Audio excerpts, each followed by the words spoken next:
Chapter 15. An Elephant in Wayside School. The bell rang for recess, and the children exploded out of the building. Louis, the yard teacher, was ready with a big pile of red and green balls.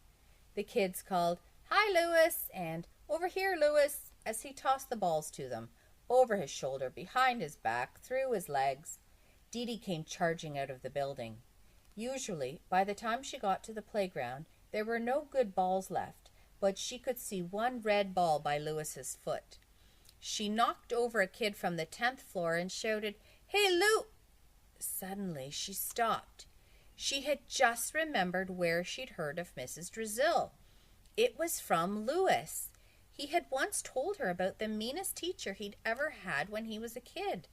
She hurried over to her friends to make sure. "Hey, Todd," she called. Todd was playing tetherball with Ron. As he turned to look at Dee, the ball came around and bonked him on the head. "Do you remember when Louis told us about the meanest teacher he ever had?" asked Dee. Todd shook his head. After being conked by the tetherball, he couldn't remember anything. "I remember," said Jason, who was in line to play. "Whenever Louis got in trouble, the teacher used to put the garbage can on his head." "That's right," said Jenny, "and then Louis would have to keep it there for the rest of the day, and everyone would laugh at him. And then the teacher would call on him to answer questions from the chalkboard, but he couldn't see the questions, so she gave him an F." "Do you remember the teacher's name?" asked Dee. Her friends shook their heads. Todd couldn't even remember his own name. "I think it was Mrs. Drizzle," said Dee. They ran to Louis. "Hey, Louis," said Jason, "what was the name of that mean teacher you once had when you were a kid?" "Which one?" asked Louis.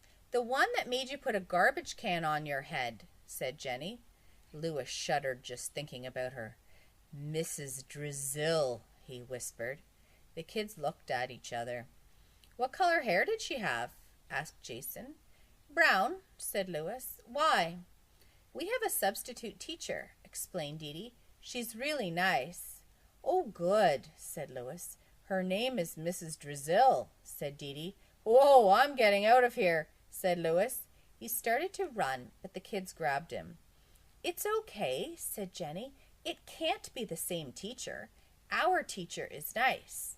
"And her hair isn't brown," said Jason. "It's white." Louis relaxed a little bit. "You want to come up and meet her?" asked Dee. "No way," said Louis.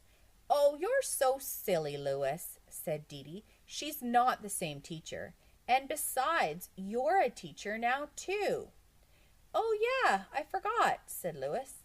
"Come on, Louis," said Dee. She held his hand and led him up the stairs.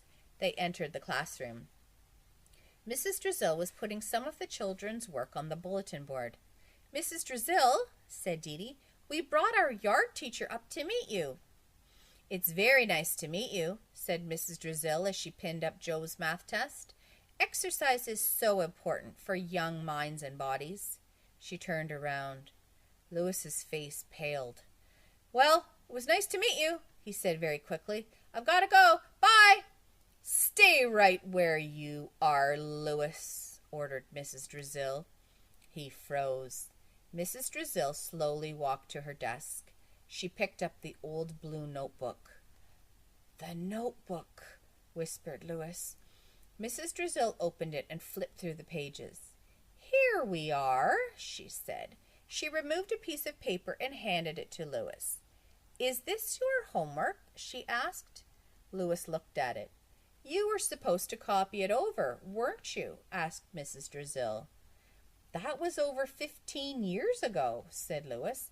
"I don't remember." "I do," said Mrs. Drizzle. "Oh, now I remember," said Louis. "I was going to copy it over, but then my pencil point broke, so I went to sharpen it, but the pencil sharpener fell on my foot, so I had to go to the hospital." "I don't want any of your famous excuses, Louis," said Mrs. Drizzle. "I just want the homework. You may share Dee's desk." Louis sat next to Dee. "And remember, Louis," said Mrs. Drizzle, "I know your tricks." Dee watched Louis struggle with his homework. "Sorry, Louis," she said. "Don't be sorry," said Mrs. Drizzle. "It's for his own good. And I expect neatness, Louis, or else you'll have to do it again." He frowned. Mrs. Drizzle stood over him and watched him work. "Your fingernails are filthy," she said. "I'm the yard teacher," Louis tried to explain.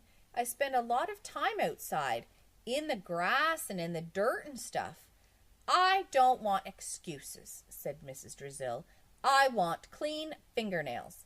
And while you're at it, shave off that mustache.